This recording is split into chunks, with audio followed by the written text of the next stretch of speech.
Do you have neck pain? If you do, this video is for you, whether you're looking for someone to help you with your neck pain or just want some information that you can use to help yourself. In this video, I'm going to share how we at the clinic help neck and shoulder pain. Well, neck in this video, shoulder in the next, because even though they're related, I thought it might be a little bit too long to cover all of that in one video. And if you watch to the end, I will give you some things that you can start doing right away that will help your neck, even if you can't or don't want to come see us in the clinic.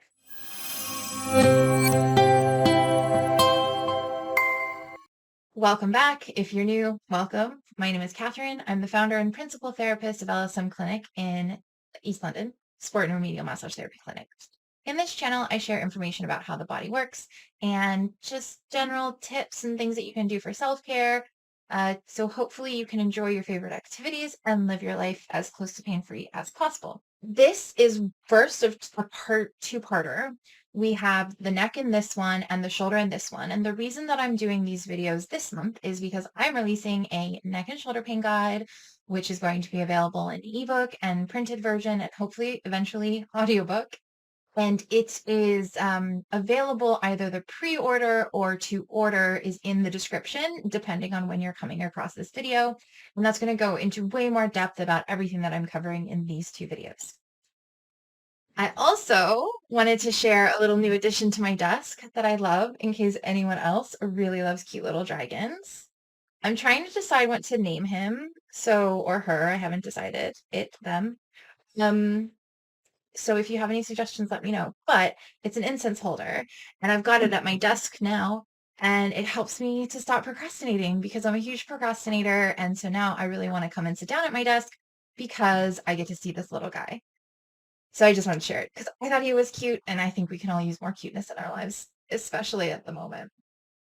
Okay, so when I was telling someone about this plan to do a series about how we help neck pain, shoulder pain, knee pain, hip pain, lower back pain, whatever, they were like, aren't you worried that you're kind of just giving away the information of what people can do themselves?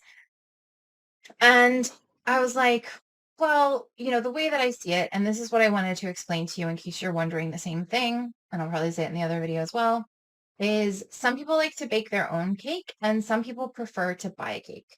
And usually and you might have different times at your life that you want to do one or the other. Usually if you want to buy a cake though, you want to know that the person is good. You're not really interested in them telling you how they make the cake so you can go and make it. You might want them to know how they make the cake. You might want to know how they make the cake so you can be sure that it's something that you like, which is, what this video is doing. And then if you want to bake your own cake, having someone explain to you how to do it is really helpful. No, it's probably not going to be as good as if a professional does it, but you still just want to go through the process of like doing it because you enjoy it. There might be cost prohibitions around. So, if you want to buy a cake and you live in East London, hopefully this will help you decide if we're the right people for you. And if you just are trying to find a way to bake your own cake, as in DIY your self-care around your neck pain, hopefully this video will help you too. So the first thing, let's talk about neck pain in general. What are the kinds of things that we see? We see pain in the back of the neck, the top of the shoulders. We see difficulty rotating. So people can have problems side to side, having pain in various places on their neck.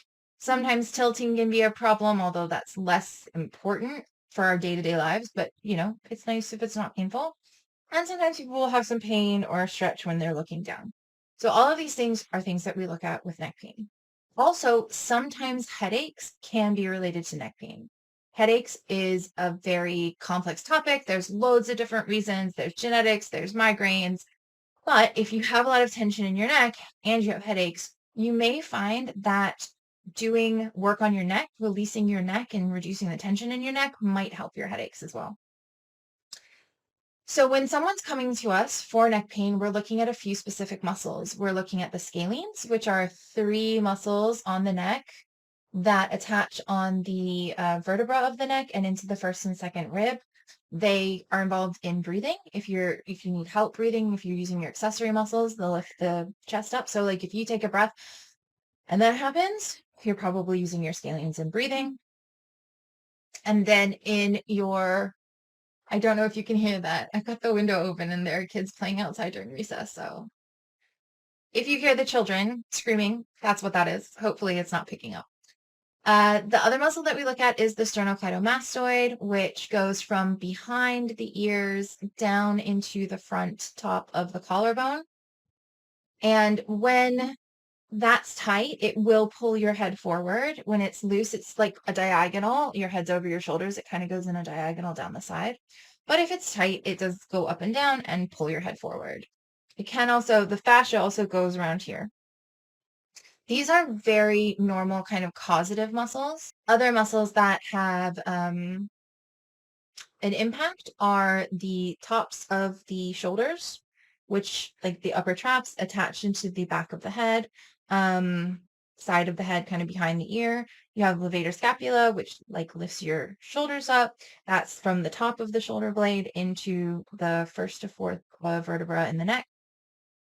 And there are muscles that run down the back of the neck, a little bit into the back, depending on which ones we're talking about.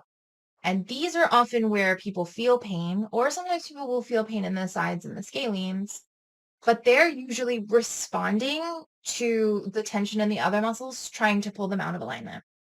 So now we've gone through the muscles. Let's talk about what we look at. We release scalenes and SCM, sternocleidomastoid. We work on making it easier for your head to be over your shoulders. And this is where the chest comes in and the shoulders come in. Because if you have shoulders rounded forward and a tight chest and it's pulling you forward, it is impossible to comfortably have your head over your shoulders because you have this pushing you forward and you're trying to do this and you're just pushing against all of this forward pull. So you have to do something to open your chest, which we talk about in a free workshop that we have on our website, which I will mention at the end. So the way that we get the neck position better, we open up the chest muscles, we help the shoulders be in a better position, which we'll talk more about in part 2, how we help the shoulder. We release the SCM and the scalenes to allow your head to come back over your shoulders so that your head's not being pulled forward. But we will do some release on the back and the tops of the shoulders, like the side of the neck, top of the shoulders, back of the neck. But we wait until we've released what's pulling on the front. And a mistake that a lot of people make is that they focus on where the pain is, but that's actually making the imbalance worse because this is trying to compensate for what's here. So if you're releasing this and you're not addressing this, then you're just kind of annoying your muscles really, because they're like, well, we're doing this job. We want the head to not fall forward. You're loosening us, so we're not doing that, but you're not taking away the pressure that's making us want to tense and hold the head up, right?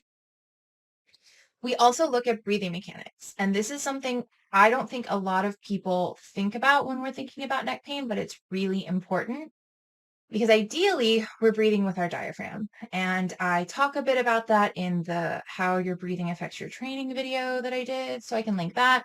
And I talked about the diaphragm and the diaphragm muscle of the month video. So we can link that as well. But basically, your diaphragm is supposed to be your primary muscle of respiration. And if you're not breathing with your diaphragm could be tight. Certain abdominal muscles could be tight. So we want to loosen those. And we also want to give you an exercise so that you breathe more with your diaphragm when you're at rest. So your scalenes aren't being used all the time because they are just supportive muscles, right? And so we look at how can we get your head position in a better place in a way that feels comfortable. And I just want to say, if you've ever tried to have good posture and you felt like it was really uncomfortable, I do have a video about that. Why is good posture uncomfortable? I will link that below as well. Neck position, shoulder position, and breathing mechanics. And that's kind of the things that we have our clients focus on their own. So now I'm going to give you the things that you can do. These are the things that we tell our clients to do as home care, because no matter how good you are, unfortunately, you do still have to do a little bit of DIY self-care because we can only do so much in like an hour a week or an hour a month, which is like kind of where we get to with our clients, right? So number 1, we have a desk worker workshop, which will walk you through workshop style, 30 minutes. It's recorded, but we do it as if we're doing it along with you. It tells you how to get better posture in a way that feels comfortable. It shows you a stretch for your chest to make it easier to have your head over your shoulders. And it gives you some good practice to put into place to kind of make that better posture a habit. The second one We have a breathing activation, breathing visualization, where you connect into your abdomen, you visualize your diaphragm, and it walks you through practicing your breathing mechanics. That is a pay what you want, but it can be as little as 1 or 2 pounds, just like, whatever you can afford. More is always appreciated, but I wanted to make that accessible. So that's why that's pay what you want. And obviously, you can get the neck and shoulder pain guide if you'd like to. But there was a third one that you can do on your own. So there's the chest stretch. So in the workshop, there's the chest stretch and there's how to adjust your posture. And then there's the breathing mechanics. So if you start to do those three things, you're going to see an improvement in your neck and shoulder pain. And like I said, if you want to dive deeper into this and get really detailed, like descriptions of stretches and exercises and how to do a self-assessment and how to build it into your life so it only takes 5 to 10 minutes a day, how to prioritize, kind of understanding the whole kind of, I guess, ecosystem of your neck and shoulders, my guide is available. The link is below. If you get it, I'd love to know what you think of it. And I will see you in number 2. Before I go, I just want to say thank you so much for sticking through the end. If you have any questions about this, feel free to let me know. If you try any of the things I suggest, I'd love to know about it. If you're local and you want to come see us for an appointment, the link to book is in the description as well. Lots of links in this video today. And if you liked it, I would love it if you would like the video, subscribe if you're not already, so you're notified as we get new ones. Share this video with someone you know has neck pain because, it really helps. The more people that know about this stuff that can help them, then the better people in general will feel, right? And that's what we're trying to do. And if you'd like to be notified when I release a new video or when I share some things that I only share in email, like stories and self-care tips and older videos, like kind of reminding and bringing them back, you can subscribe to the mailing list, which is also below. So you have lots of choices what to do from this video today. Thank you so much again for watching, and I will see you in the next video.